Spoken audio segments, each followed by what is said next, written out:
Hoy tenemos un programa bastante especial.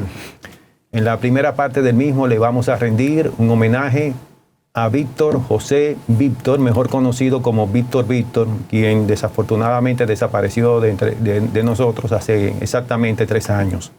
La pandemia, al igual que muchos otros valiosísimos dominicanos, se lo llevó. Pero nosotros le vamos a rendir un homenaje póstumo para seguirlo recordando, y él estará presente a través de sus canciones. También tenemos con nosotros en la mesa al reverendo Holguín. Tenemos a José Enrique Trinidad, un hombre que ha llenado durante años, durante décadas. Tú mismo reconoces que eres un seguidor de él. Soy un seguidor. Sobre todo la oveja negra de la familia de Vitico. En todo rebaño siempre hace falta una oveja negra. Exactamente. Y Luis Humberto Vargas, quien también estará con nosotros. En la segunda parte de nuestro programa ya tendremos un debate sobre el tema de la migración de nuestros vecinos, de Haití. Luis, José Enrique, perdón, José Enrique, tú puedes hablarnos, yo creo que mejor que nadie, puedes hablarnos sobre Víctor Víctor, puedes decirnos, ya que lo conociste, no solamente por tu ámbito en la radio, sino también una relación muy personal. Claro. Háblanos sobre Víctor. Son tantas cosas que voy a tratar de dar como pinceladas y que ustedes me pregunten cualquier elemento. Yo a Vitico lo conocí porque sencillamente vivíamos en Santiago. Yo vivía en la calle San Luis, vivía con mi abuela y mis tías, y él vivía en ese momento... esa calle, ¿San Luis con qué más o menos calle? Con la Salvador Cucururo y la Julia Molina. En ese momento se llamaba Julia Molina porque todavía, ¿verdad?, estaba la... Entonces Vitico vivía en la Julia Molina. Frente a él vivían los Minicucci, Orlando Minicucci y demás, los Pelleranos. Entonces, ahí Vitico tenía un hermano que era con quien yo realmente tenía más relación por cuestión de edad, que era Jorge. Sí. Y entonces yo siempre salía de ahí de mi casa, doblaba ahí, y 2 casas más adelante, ahí estaba la casa de Vitico. O sea que estamos hablando de muchachos. La Julia Molina creo que hoy día se llama Restauración. Creo que se llama Restauración. Restauración es importante esa calle, pero está bien, vamos a la parte. El asunto es que conozco a Vitico desde que éramos niños, o muchachos en el caso mío.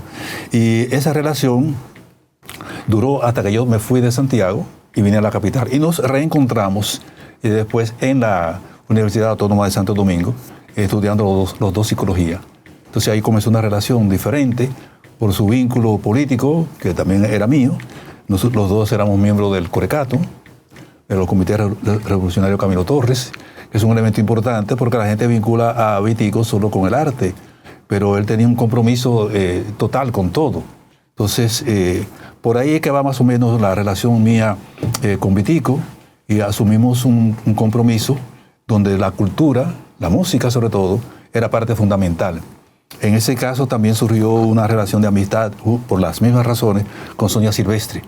En un momento determinado hacíamos trabajos de apoyo. La gente quizás recordará aquellas luchas de Poasi, los trabajadores la gente de Citracode, o sea, todos esos sindicatos que tenían una actividad muy fuerte en los 12 años, pues contó con el apoyo de Sonia y de Vitico y de quienes hablan. Entonces, viene por ahí una relación que yo creo que es importante destacarla. Y también hay otro elemento importante que yo no quiero dejar de decir, que quizás fueron de las actividades más importantes que hicimos nosotros, que fue crear el Centro de Estudio de la Realidad Cultural Caribeña, CERCA. ¿Por qué lo digo? Porque eso era la plataforma teórica donde surgió la Junta, que mucha gente quizás la recordará, ahí en la Hostos. Ahí hacíamos presentaciones puntuales y cada semana teníamos un tema, donde incluíamos algún elemento cultural, presentábamos artistas también que tenían relación con el tema que íbamos a desarrollar, y más o menos esa es la relación con Vitico hasta el día en que desapareció físicamente, ¿no es? A mí me cuesta mucho hablar de estas cosas porque están muy ligadas a todo lo que uno ha hecho, y la partida de Vitico nos dejó a todos, diríamos, sorprendidos, ¿no? Hay otro elemento que creo también destacar con respecto a Cuba, que ya lo estábamos hablando acá antes, digamos, el reconocimiento a la calidad del artista que fue Vitico, que es, porque por suerte la tecnología lo mantiene ahí presente.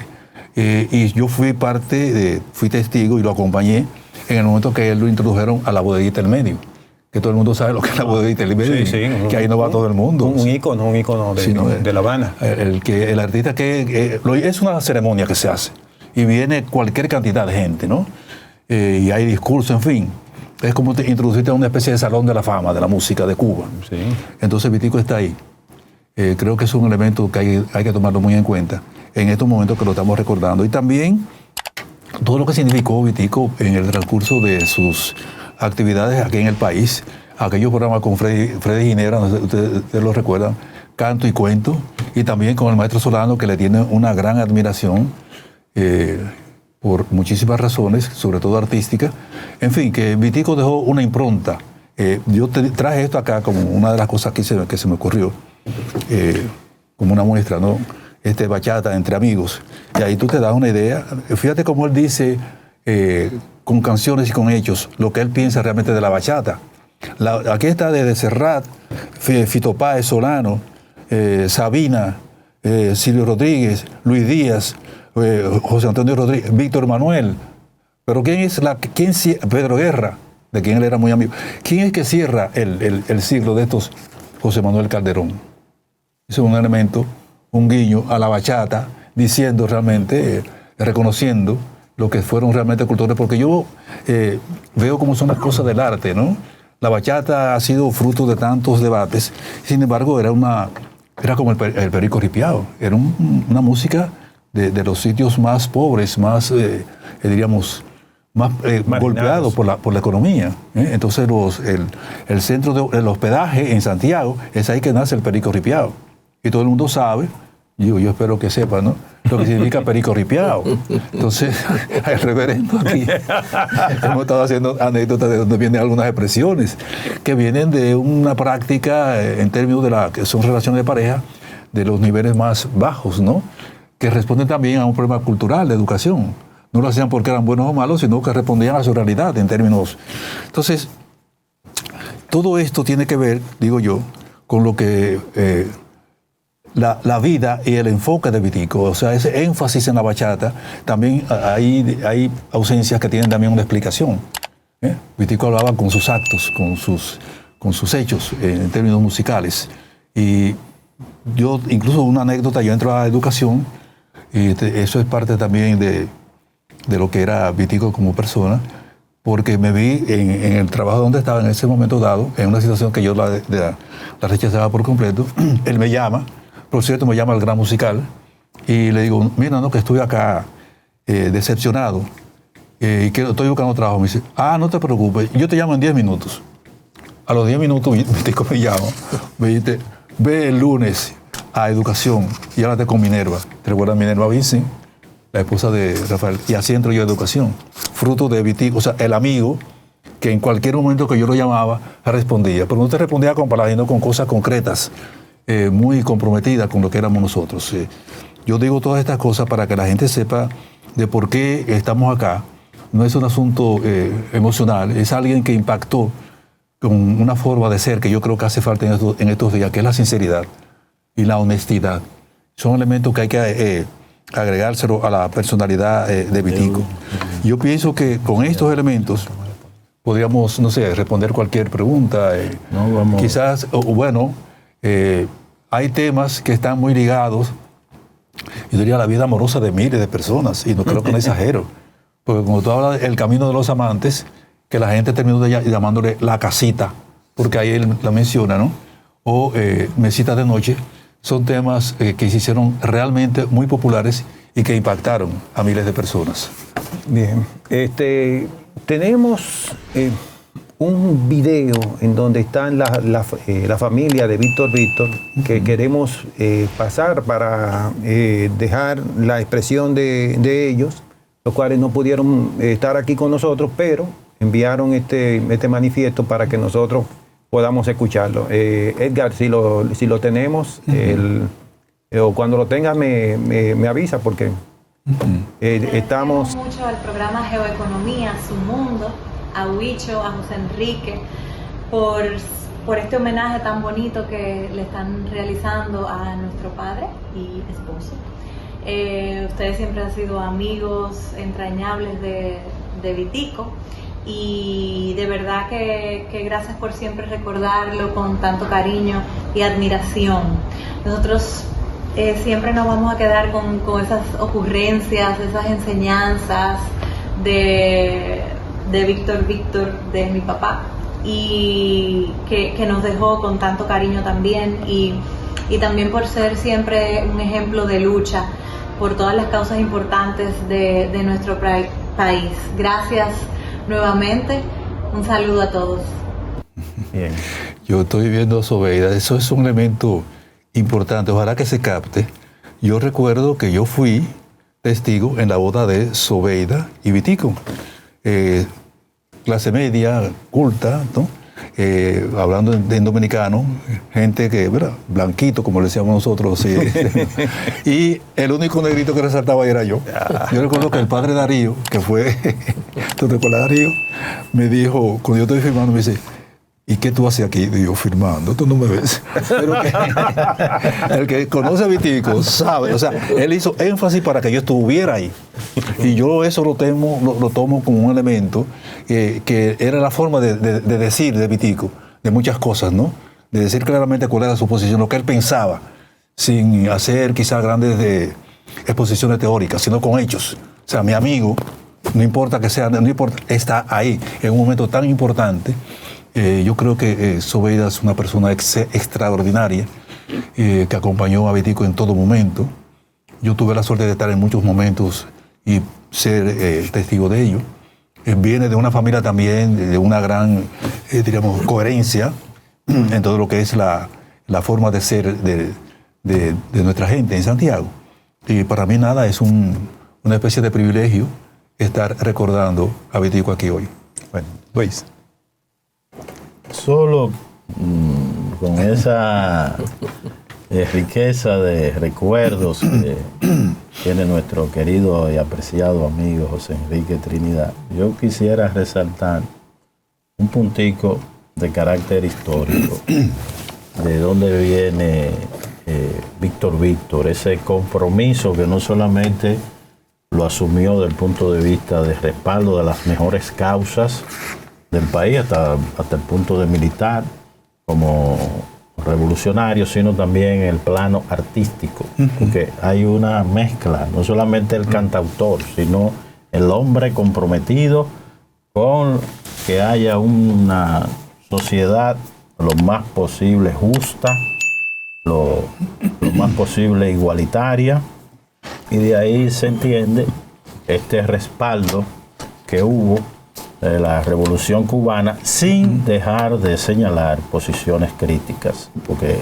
Vitico fue siempre un rebelde todo el tiempo de la palabra. Solamente quiero destacar que después de la muerte de Trujillo hubo en el país una renovación importantísima a nivel de los jóvenes. Claro, Vitico me llevaba varios años.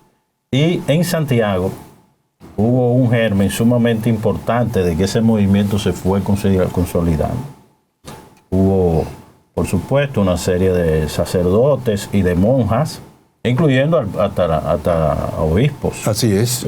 ¿Verdad? O sea, nada de esto se puede entender sin esa visión amplia que tuvo el obispo Roque Adames, que estuvo respaldando totalmente hasta un punto todas esas iniciativas de que había que preocuparse, de que había que trabajar a nivel de campo con los trabajadores, y además de eso también con instituciones religiosas, congregaciones. Quiero destacar a los misioneros del Sagrado Corazón. Ya se nombró aquí que creo que no ha tenido el reconocimiento del lugar que el padre Darío Taveras. Claro. Oiga, Darío Taveras es ese fue el que causó una Vitico. riqueza. Entonces había todo ese movimiento, todo ese ambiente. Recuerdo que yo era, como diríamos, el muchacho demandado, porque muchos de esos jóvenes se reunían en el Parque Duarte. Algunos de ellos, yo recuerdo a Chiche de Rosario. Chiche. Tuti. A Juan de Rosario, ¿verdad? Que le dicen Bola, apreciado amigo. Y toda una serie de jóvenes que se destacaron y llegaron a ocupar un liderazgo. Entonces Vitico estaba dentro de ese grupo. De Vitico, si hay algo que puede recordar, no solamente su figura completa, sino que era una sonrisa permanente. Así es. Y en los momentos más difíciles te sacaba un chiste, un buen humor, siempre con esa disposición de armonía era, yo diría, una de las personas con mayor empatía que yo he llegado a conocer en mi vida. Entonces, eso es sumamente importante, que tiene que ver, estoy hablando del movimiento, primero con el impacto que tuvo el Concilio Vaticano II.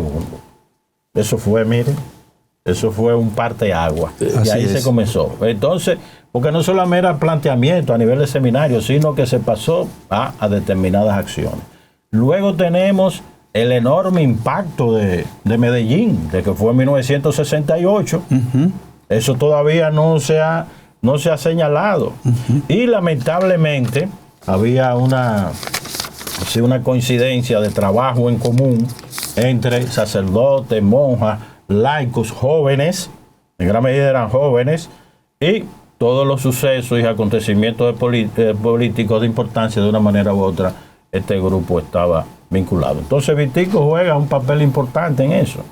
Lamentablemente, yo he utilizado la palabra varias veces, no hubo una concordancia entre las altas instancias del clero y esos jóvenes. Entonces, me imagino que incidencia de grupos de poder, grupos oligárquicos. Acuérdense que cuando se habla de la oligarquía, que todavía está por hacer la historia, tenemos que situar a Santiago como de las pocas ciudades que tiene una historia que se expresa a nivel nacional. Santo Domingo no tiene ese lujo, pero sí lo tiene Santiago, igual que otras ciudades en el país. Porque era claro, no solamente por el centro de recreo, que era el centro de los ricos, y estaba ahí frente al Parque Duarte, sino por toda la historia de las familias que de una manera u otra establecieron vínculos estrechos de poder, al mismo tiempo que tenían poder económico, y además de protesta. Y un desarrollo intelectual también, una clase pensante.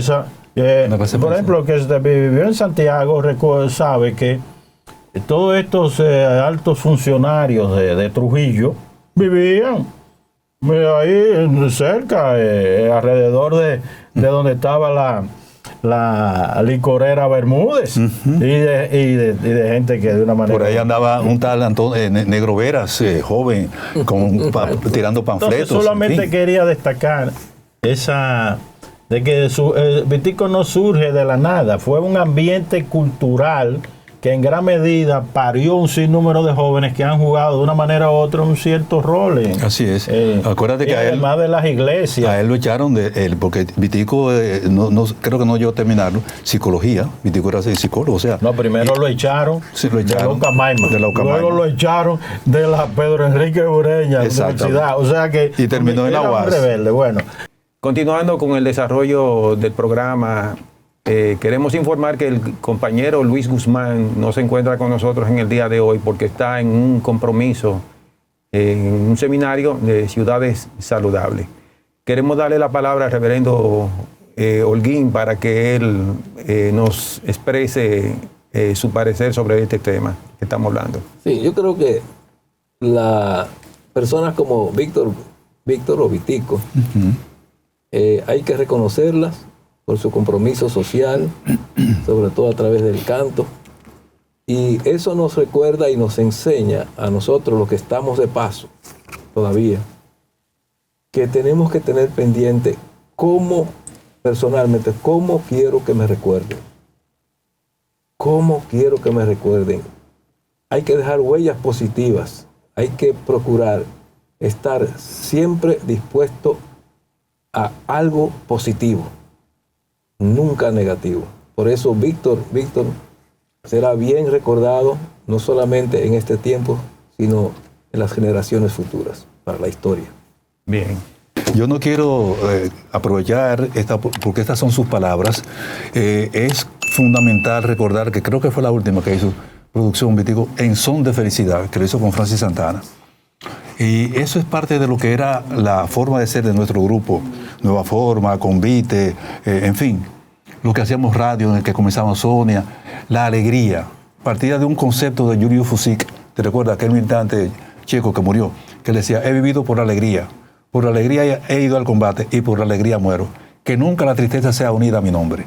Entonces, él lo dejó aquí. Yo quiero, aquí en producción Bachata entre Amigos, son sus palabras y quiero compartirla con ustedes. Dice, la única autoridad que reconozco es la alegría.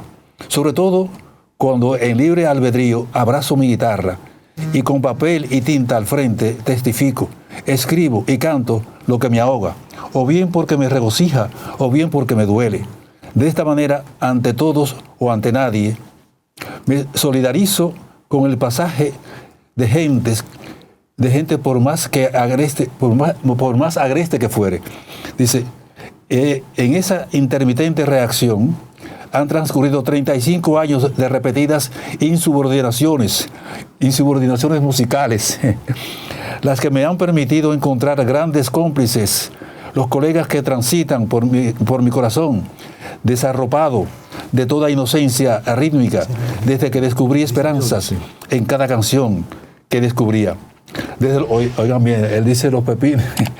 Bueno, pero eran los pepines. Desde Los Pepines, mi barrio en Santiago de los Caballeros, a Santo Domingo, cruzando por Madrid y Barcelona, llegando hasta Buenos Aires y con larga escala en La Habana, he cantado junto a mis amigos sus canciones, que ahora no sé si les pertenecen o son mías, pero que hoy suenan en la vitrola de este cumpleaños.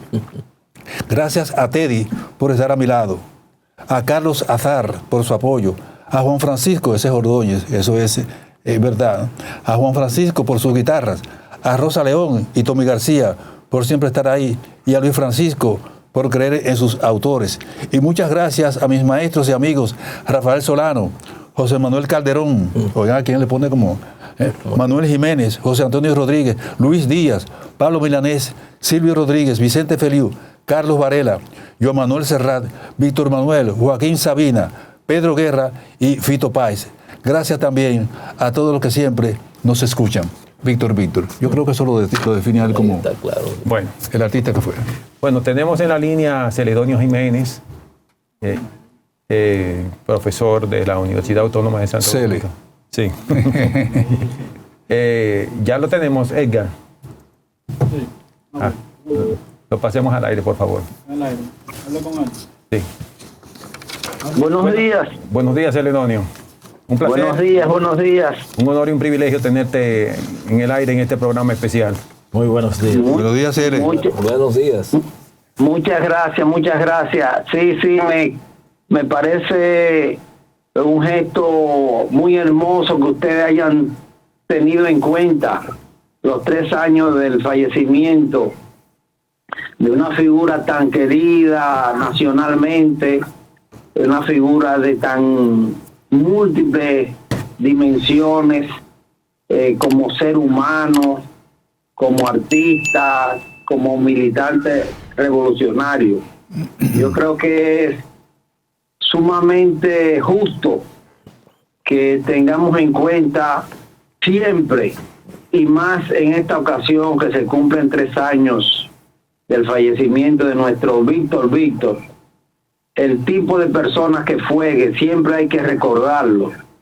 Un ser humano que yo he acuñado el término bueno hasta la médula, un gran amigo, un amigo abierto, sincero, un amante de su familia, consecuente con su familia en todos los aspectos, un artista de alta dimensión, compositor, cantor, músico. ¿Quién es? Insigne del son y de la bachata.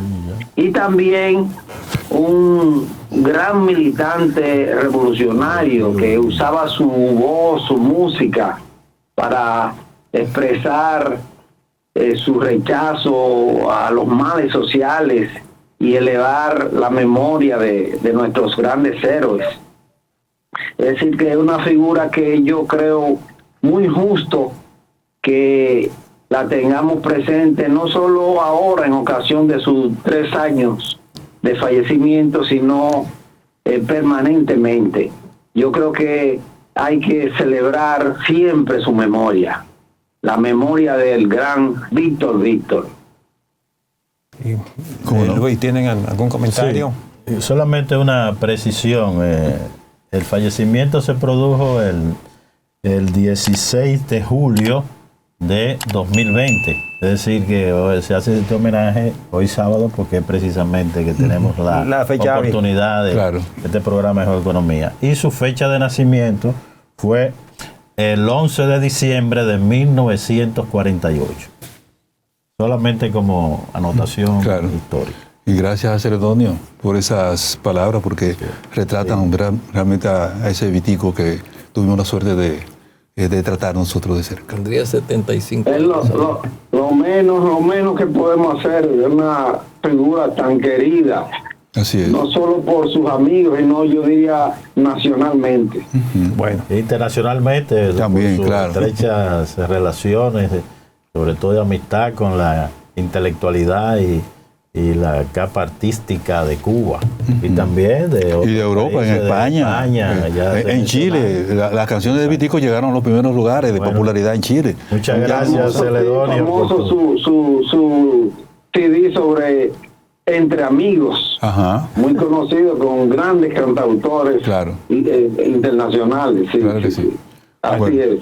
Bueno, pues te agradecemos infinitamente esta llamada, Celedonio. Un placer y esperamos también para futuro poderte tener aquí en el programa. ¿Cómo no? Gracias. Tenemos que aprovechar el espacio. Buenos días. Gracias. Estamos esperando la llamada de José Luis Kepi desde Estados Unidos. Tan pronto la tengamos al aire, vamos a continuar. Bueno, también hay que esperar la llamada de Kepi. Yo podía decir también de esas vivencias con Vitico, que te da una idea de la capacidad de Vitico. En un momento dado, Rómulo Rivas, ese gran actor, profesor venezolano, convivió mucho tiempo acá, que creó el teatro estudiantil y después el teatro Gayumba, trajo de José Ignacio Cabrujas una obra muy conocida en Venezuela y la montó acá, que la obra se llama El extraño viaje de Simón el Malo. Sí. Era la historia de un circo de mala muerte, de esos que no llegan ni siquiera a capital de provincia, sino que se desplazan por los pueblos. Pero era gente muy, muy auténtica, ¿no? Sí. Y Rómulo montó esa obra en Casa Teatro y rompió récord de asistencia. Y tenía varios elementos. Primero ahí estaban actores de nivel de Manuel Chapuzó, Oleca Fernández, Teo Terrero, Miguel Bucarelli, Ives Santana, en fin, de lo mejorcito en esa época de los actores que surgían. Y entonces... vamos a pedirte una ligera interrupción. Ya tenemos a José Luis Kepi. Está ahí, adelante. José Luis Kepi, buenos días. Buenos días. Muy buenos. ¿Cómo están? Te agradecemos que hayas sido un poquito paciente con nosotros, porque este programa es tan interesante, tan intenso, que se ha dado algunos pequeños delays. Te pedimos disculpas y nada, arranca con tu análisis de la situación. No, es de Vitico. Él habla sobre Vitico. Sobre Vitico. Bueno. Amigo de Vitico, ¿qué pasa?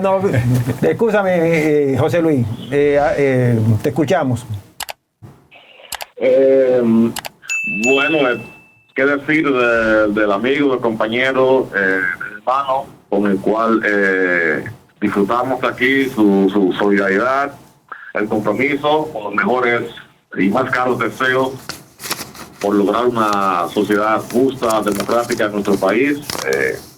Yo creo que este es más un momento de brindar por su vida, por su ejemplo y por su legado hacia nosotros quienes nos sentimos identificados con las ideas por las cuales él luchó.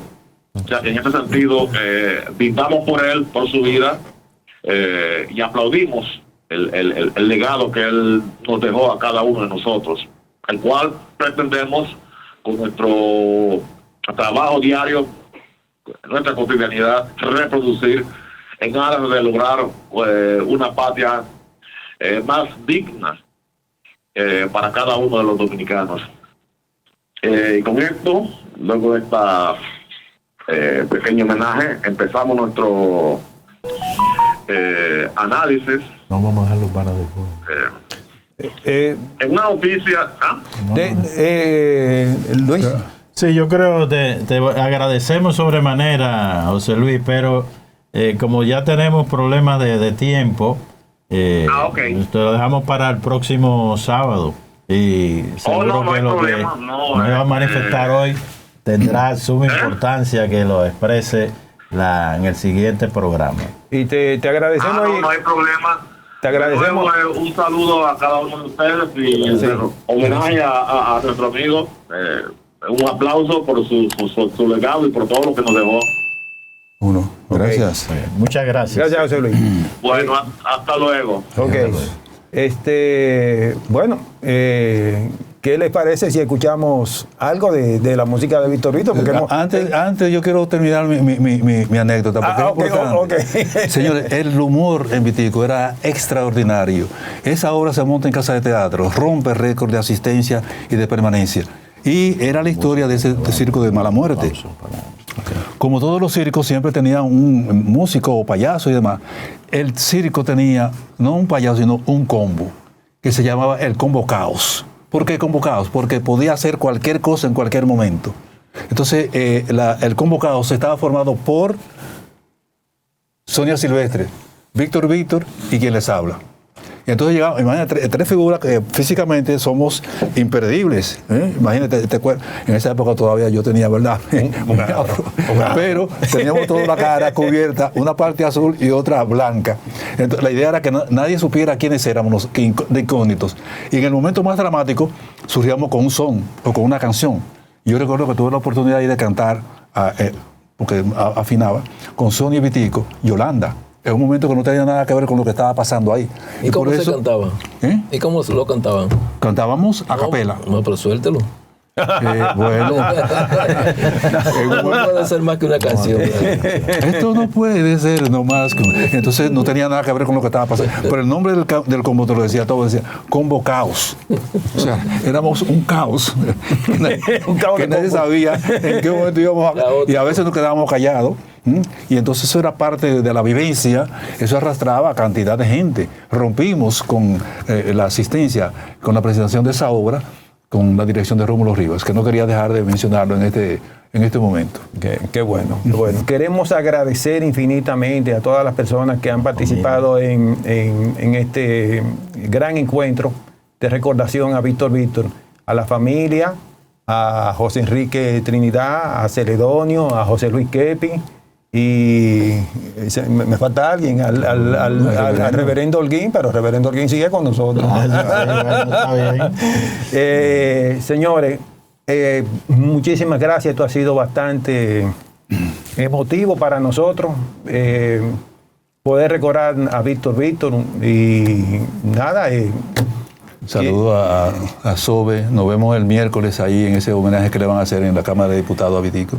Bueno. Yo voy para allá en la mañana. Bueno. Asimismo tenemos, como de costumbre, al obispo Holguín y también tenemos a Inocencio García, quienes nos acompañarán en el día de hoy.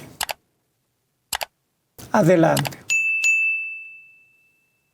Bueno, diga usted, Benito. Bienvenido. Bienvenido y muchas gracias por la invitación y yo muy honrado de estar aquí con el ministro y pastor Holguín, ¿no? Que es me aprecio, una personalidad que conocemos hace muchos años. Y bueno, y a usted también, mucho gusto Gracias. por la invitación. Sí, siempre a sus órdenes. Estamos aquí para tratar estos temas. Este tema tiene 3 aspectos y debemos de reiterarlo siempre que hacemos el programa, porque hay una confusión que nada más quiere tratarse un solo tema, que es la problemática de la violencia en Haití y la migración. Pero también, además de eso, hay que comprender que el tema haitiano tiene 3 aspectos. El primer aspecto son las relaciones diplomáticas entre los estados, que ahí se incluye también la relación comercial, industrial, social, cultural, etcétera, cuando se trata entre los estados. Y un segundo aspecto, cuando se trata de las migraciones, que es cuando los ciudadanos de Haití vienen a la República Dominicana. Y un tercer aspecto son los dominicanos de origen haitiano, que es totalmente diferente, es decir, están, vamos a decir, relacionados, pero son diferentes.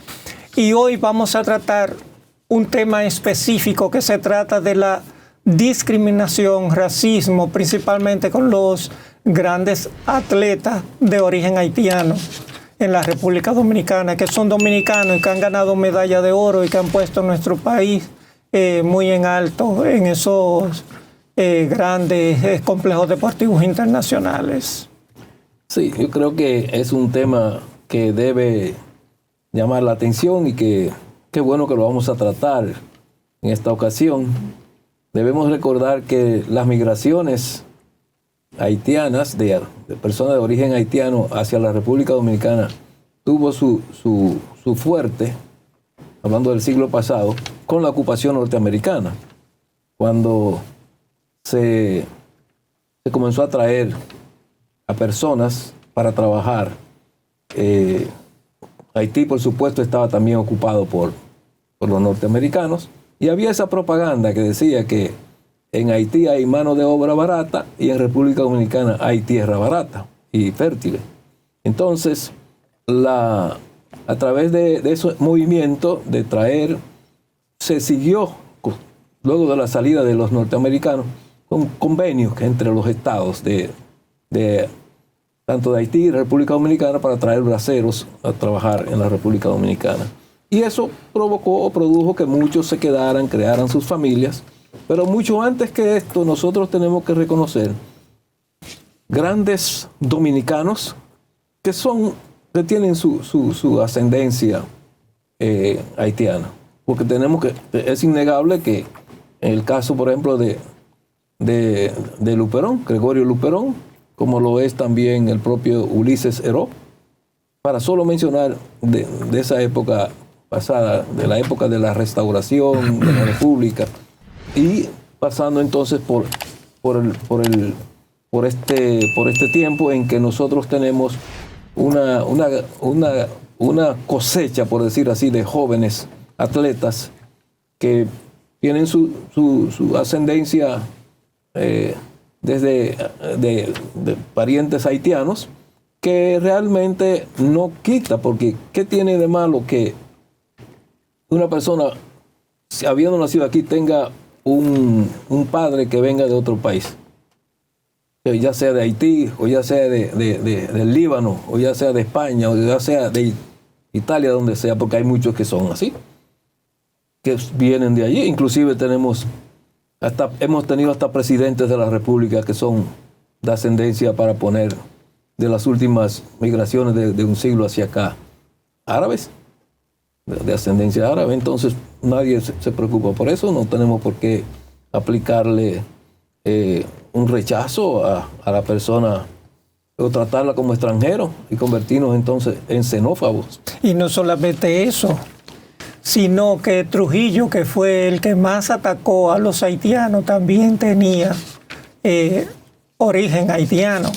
Correcto, y se enriqueció en parte de sus ingenios azucareros, sus fincas, con la mano de obra haitiana. Y el mismo Balaguer también. Es decir, y no solamente eso, sino que también ha habido presidentes haitianos de origen dominicano, como el caso del general Henry Nanfi.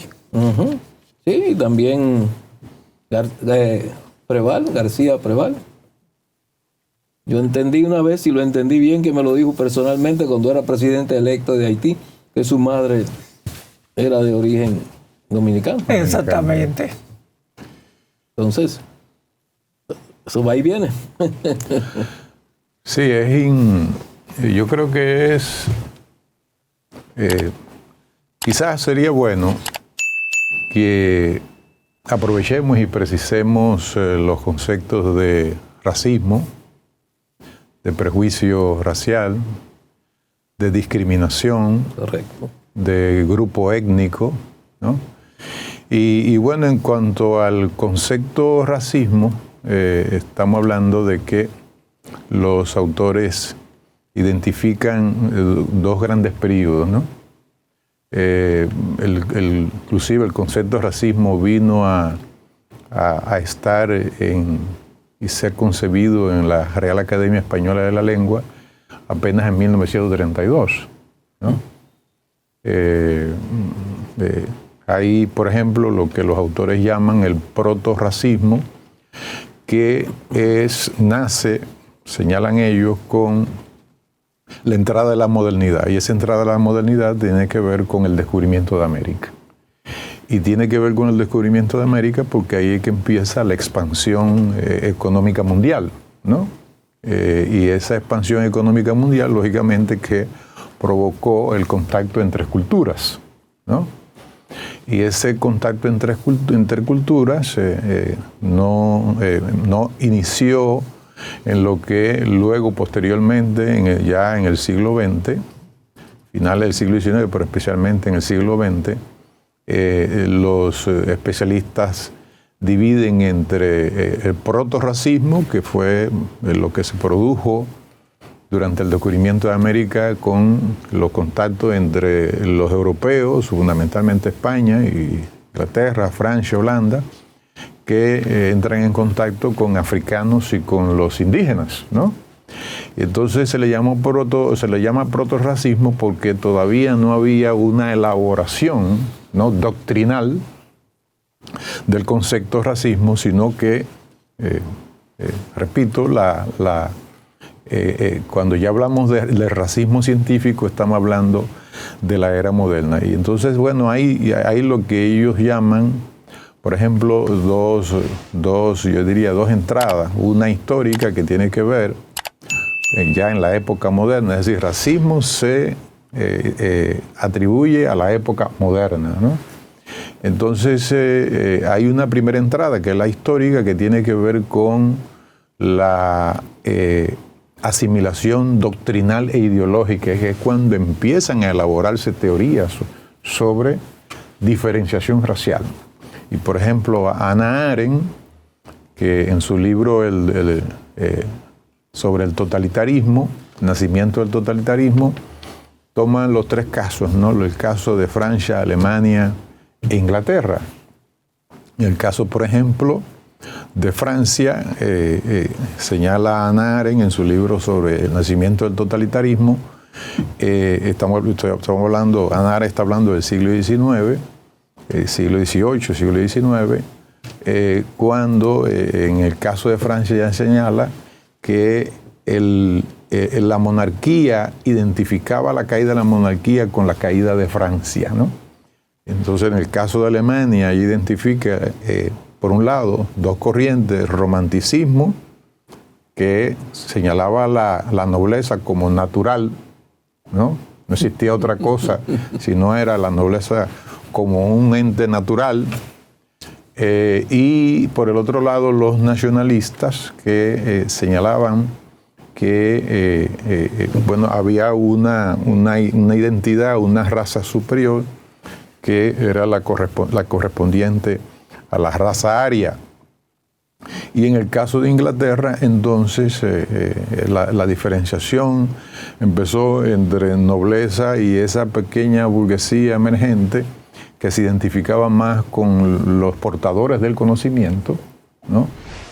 Y que son estos, los grandes hombres del conocimiento, los que deberían estar en la cúspide, ¿no?, de la sociedad. En el caso de Alemania, esas dos corrientes lo que hicieron fue que se mezclaron y produjo la concepción sobre racismo que lamentablemente se desarrolló, ¿no?, en el siglo XX con Hitler, ¿no? De la manera trágica, terrible en que nosotros conocemos el fenómeno.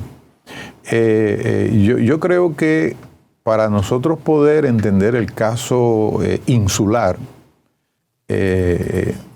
yo creo que no podemos perder de vista el tema histórico, es decir, los fundamentos históricos, ¿no? En el sentido siguiente, por ejemplo, tú tienes que son dos formaciones sociales que se desarrollaron de manera distinta. ¿Y por qué se desarrollaron de manera distinta? Bueno, en una se desarrolla lo que Marx le llamó la economía esclavista capitalista, que fue lo que hizo grande a Francia, ¿no?, durante los siglos XVIII y XIX, fundamentalmente. Para que tengamos una idea, el 60% del azúcar consumida en Europa salía de la parte occidental de la isla, mediante el proceso de explotación esclavista, ¿no? O sea, tanto el añil como inclusive un tercio del comercio internacional de Francia salía precisamente de ese sistema de plantación esclavista que tenía Francia en el lado occidental de la isla. Y en el caso nuestro, ya en el siglo XVI y siglo XVII, lo que vivimos fue una era de España boba, de pobreza, ¿no?, de pobreza extrema. Y esa relación, ocurrió lo mismo en el caso de Inglaterra, esa relación amo-esclavo es diferente tanto en Inglaterra para el caso de Jamaica, como para el caso de Francia respecto a Haití, y es distinta con respecto a España con relación a la parte oriental de la isla, ¿no?, la de Santo Domingo. Y esto yo lo estoy poniendo sobre la mesa porque habría que hacer una diferenciación de lo que es el tema de discriminación racial en la República Dominicana con lo que viene precisamente de todo ese proceso histórico, con lo que se produjo, por ejemplo, en las colonias dependientes de Francia y de Inglaterra, y déjenme decirle, fundamentalmente de Inglaterra, al grado de que hay autores que señalan que toda la primera revolución industrial que se produjo en el siglo XVIII, 1740, 1760 hacia adelante, en Inglaterra la financió el sistema de explotación esclavista en Jamaica, ¿no?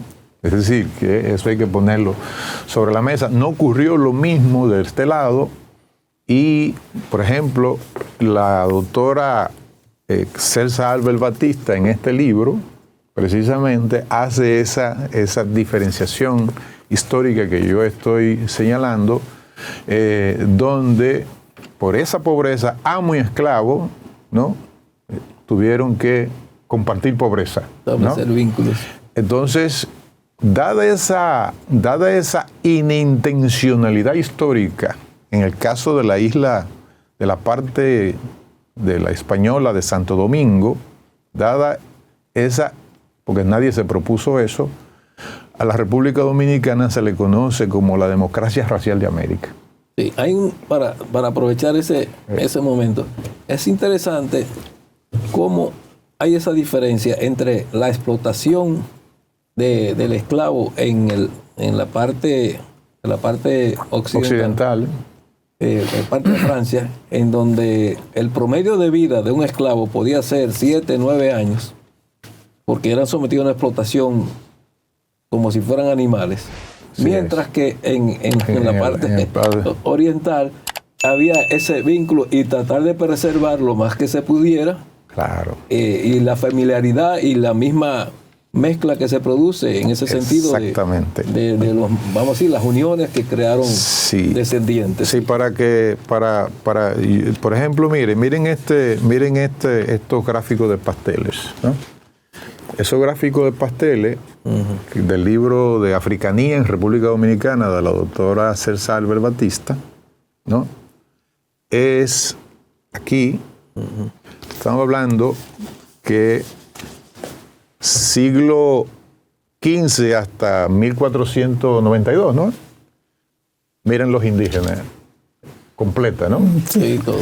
Sí, y entonces cuando vamos, y no lo voy a ver todo, cuando vamos bajando hasta el siglo XVII, esa parte del gráfico de Pasteur que está acá. Con perdón, debemos de entrar a una pausa, concluya la idea, okay. Por favor. Muy bien. Sí. Bueno, concluyo la idea. Sí, bueno, no, esto último.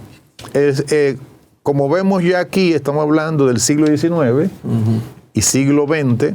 Miren este gráfico de Pasteur, ¿no? Que presenta la doctora César Álvarez Batista. La mayor parte del gráfico de Pasteur es de mulatos, por la mezcla, el sincretismo de carácter cultural, el cruce que se dio entre españoles y africanos fundamentalmente. Sí, porque ¿cuándo se produce el desencuentro que trae todo este conflicto con la República Dominicana? Que debemos de analizarlo y plantearlo para proyectar posibles soluciones en el futuro. Bueno, usted habló que me pareció muy interesante y muy correcta, los distintos aspectos de la relación bilateral entre la República Dominicana y Haití. Y uno de ellos, que usted señaló que es muy importante, es el diplomático. El diplomático porque es la relación que se establece entre los estados para dirimir, para avanzar en negociaciones, ya sea de cualquier tipo, comerciales, políticas, etcétera, ¿no?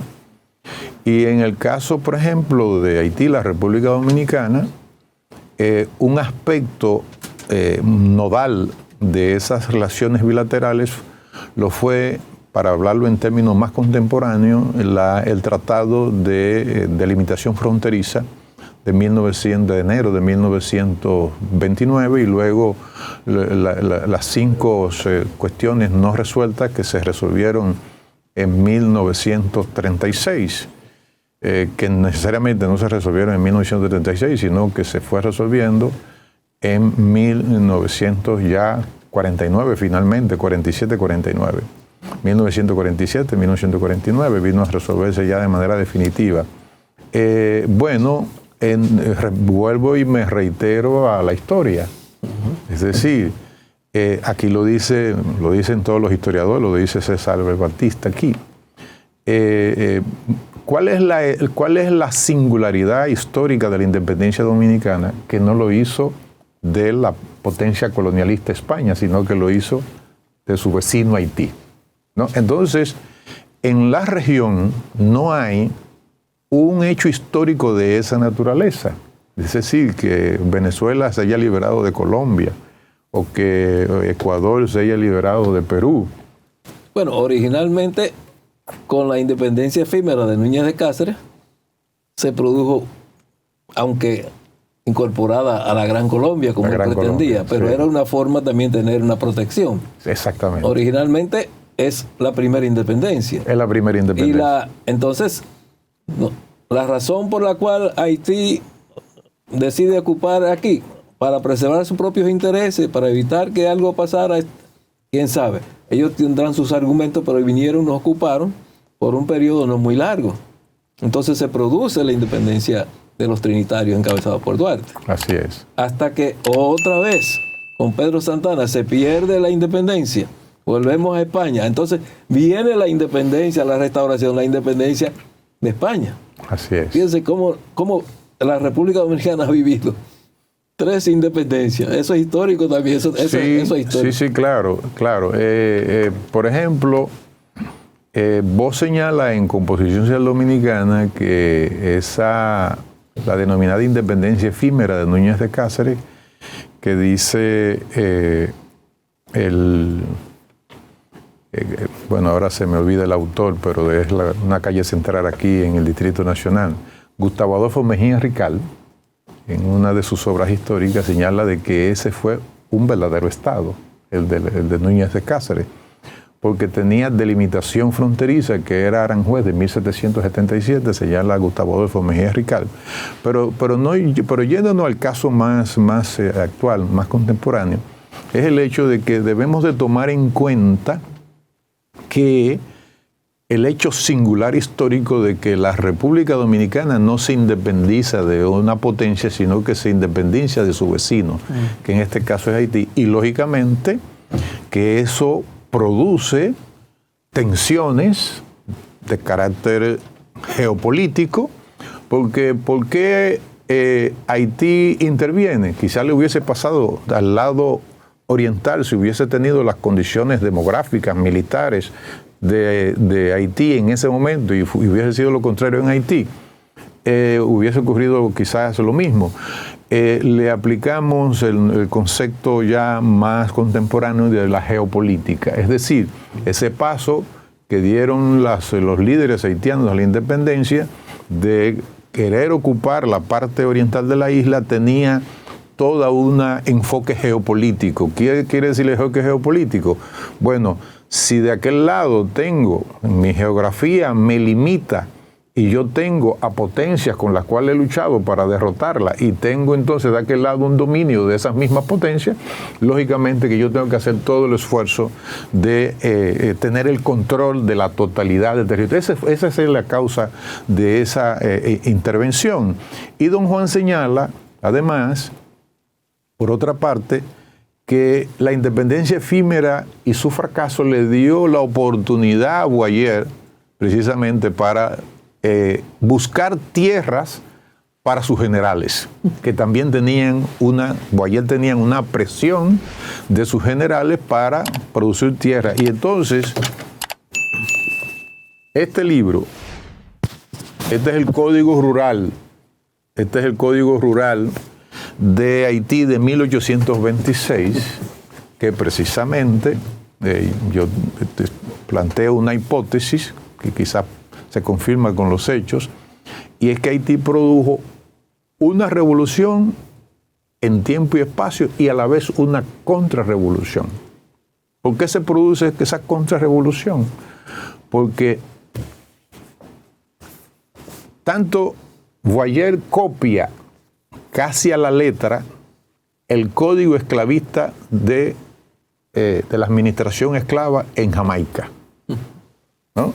Es decir, se produce una contrarrevolución porque se somete prácticamente, aunque ya no existe el régimen esclavista, somete a sus congéneres a estar fijados a la tierra como una especie de semifeudalismo, ¿no? Y todo eso fue a base de fuerzas de las bayonetas, ¿no?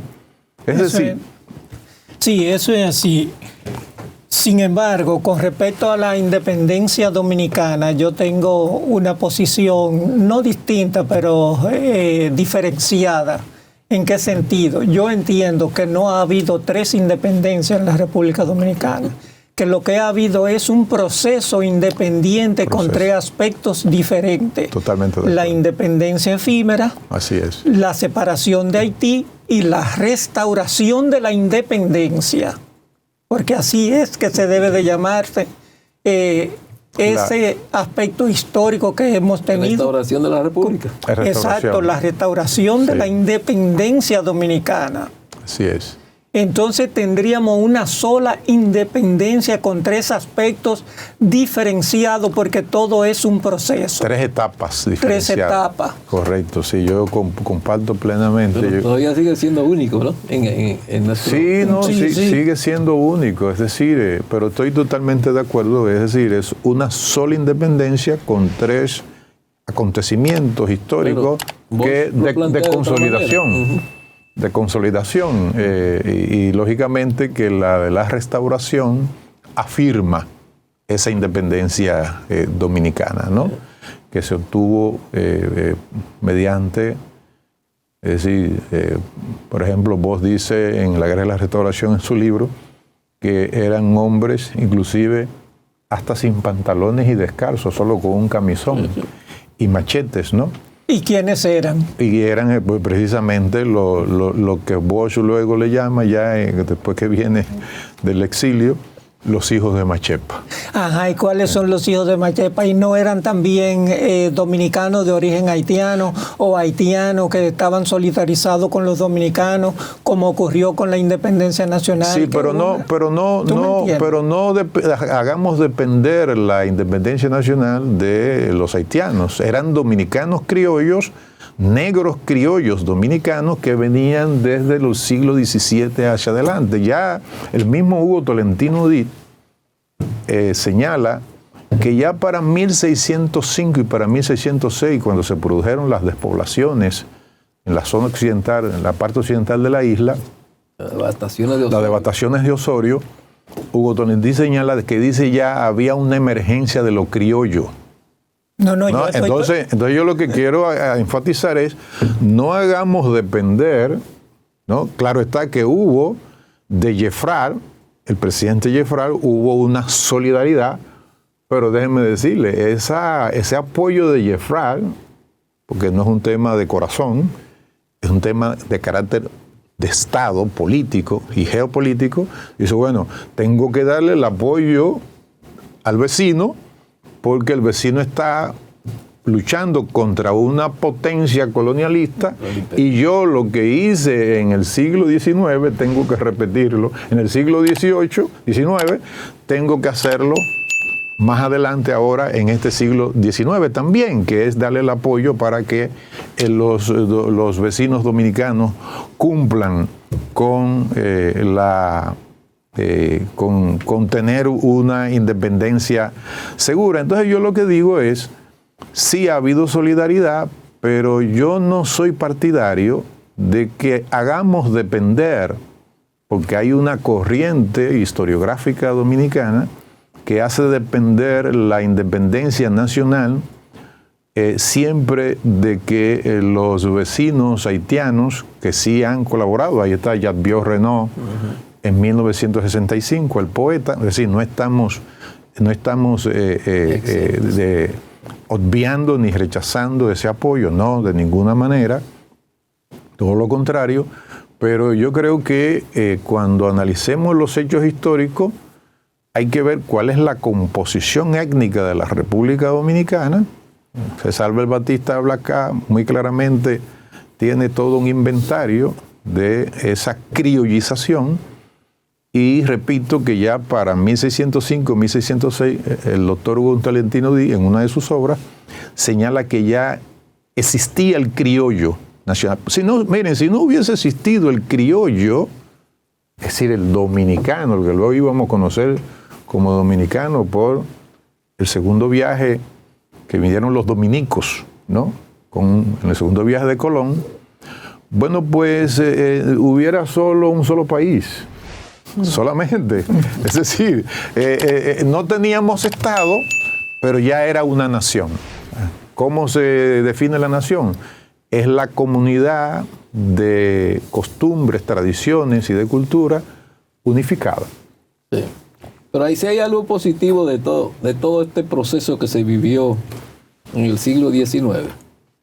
Es el hecho de que se abolió la esclavitud en esta parte de la isla. Sí, así es. Porque ni con la independencia efímera no se logró, no se tomó esa iniciativa. Porque fue efímera. Sino que ya con la ocupación de Haití queda abolida la esclavitud y de ahí en adelante, aunque se tuvo la independencia, retornó a España, siempre todo el mundo aquí era libre, vamos a decir. Sí.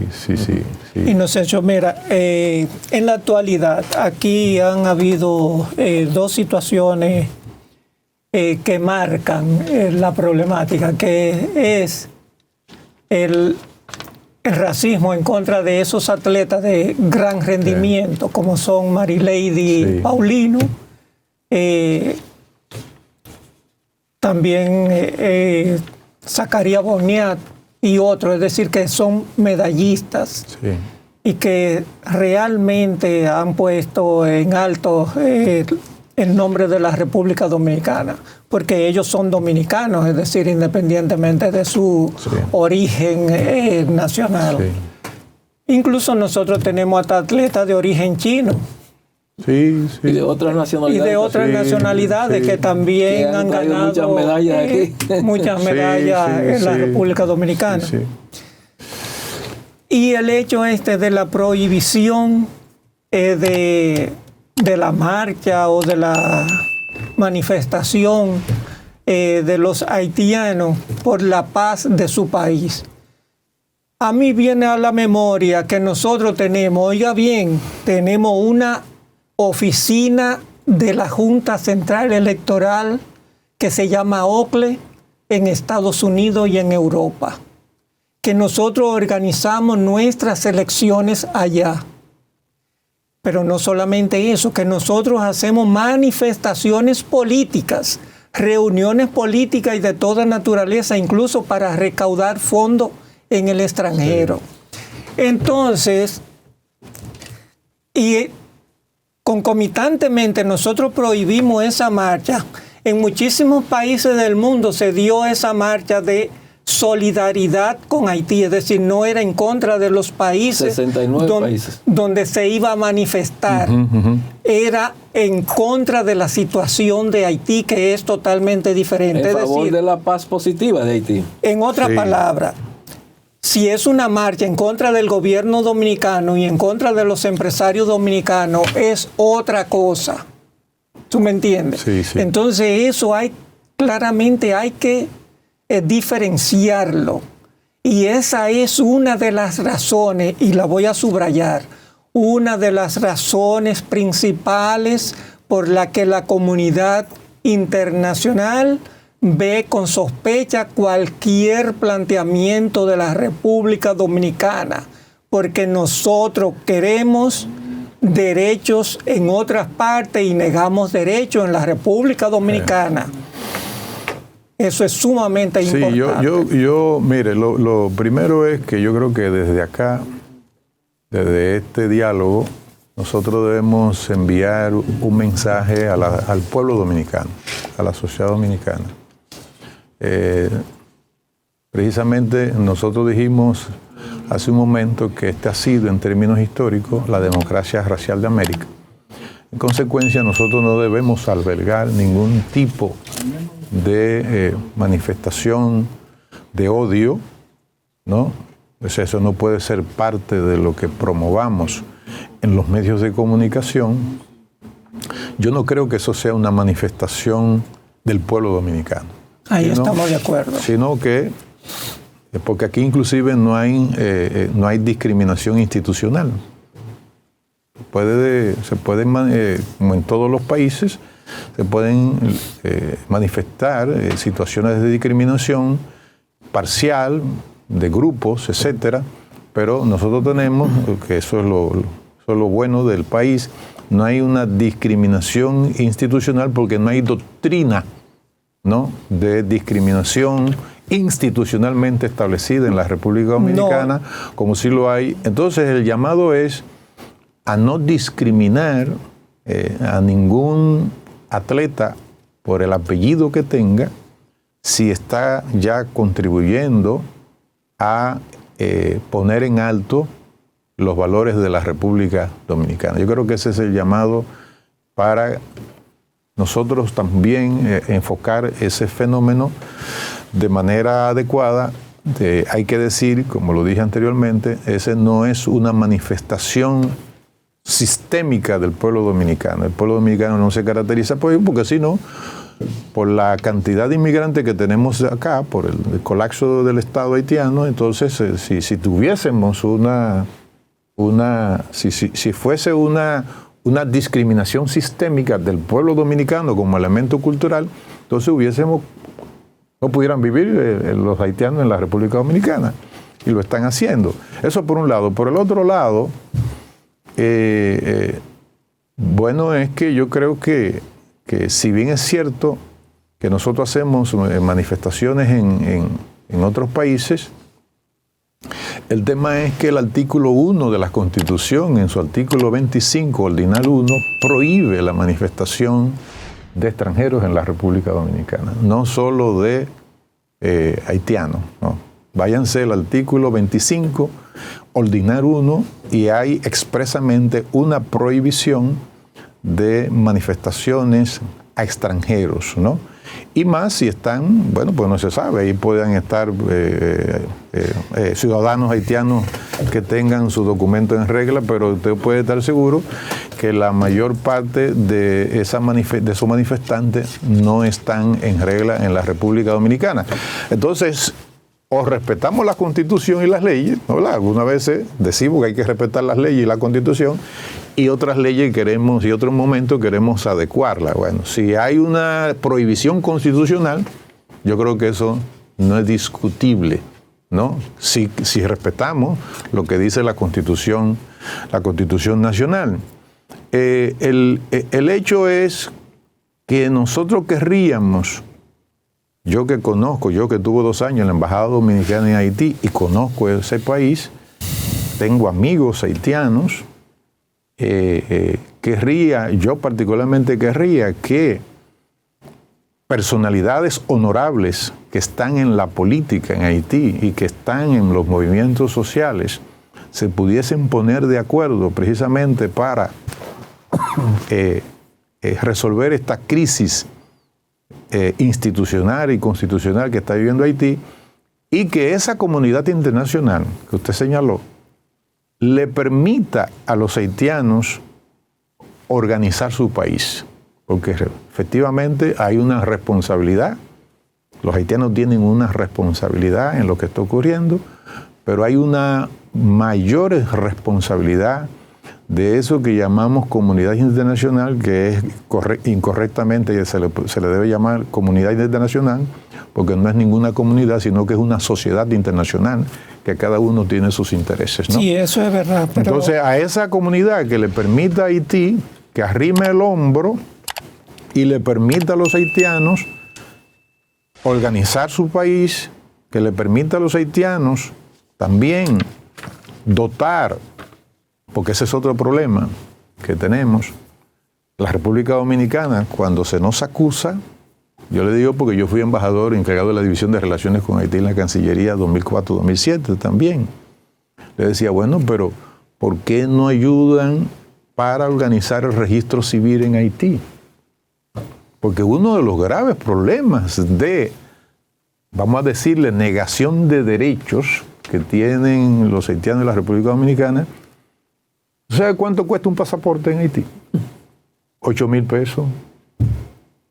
Le cobran en los hospitales cuando aquí no se le cobra. Entonces yo creo que todo eso tenemos que ponerlo sobre la mesa, tenemos que decirlo para que esa comunidad internacional que, digo yo, que estableció una especie de leyenda negra contra la República Dominicana con el tema de racismo y de xenofobia, ¿no?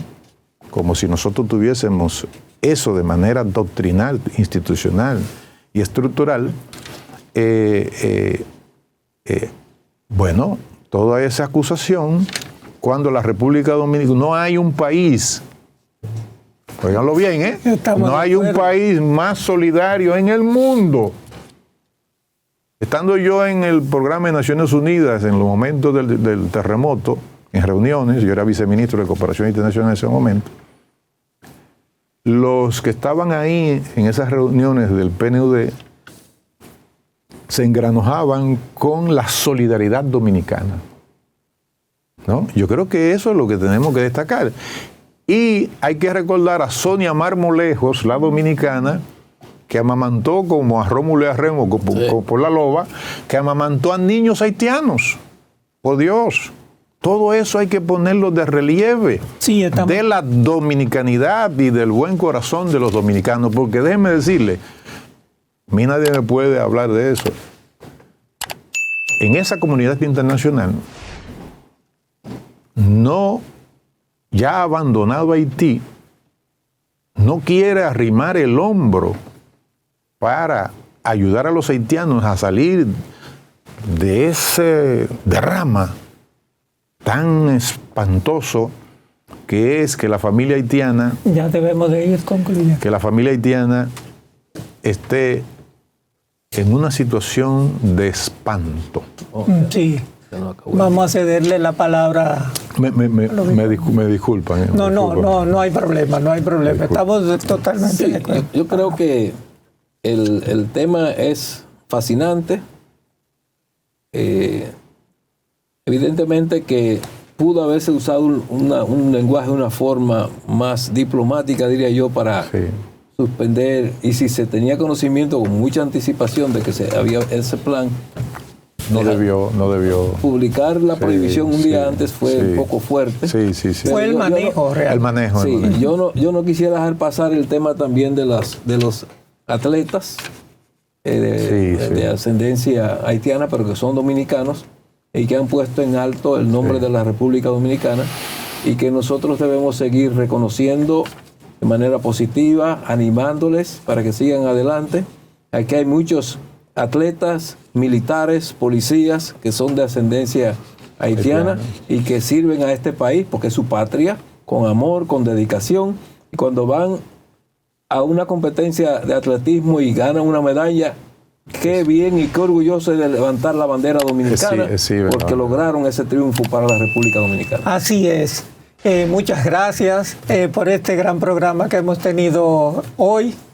Esperamos que en la próxima vez también sea así mismo. Muchas gracias. Gracias a usted. Bueno, muchas gracias. Muy contento de estar con el reverendo Holguín. Su Mundo TV.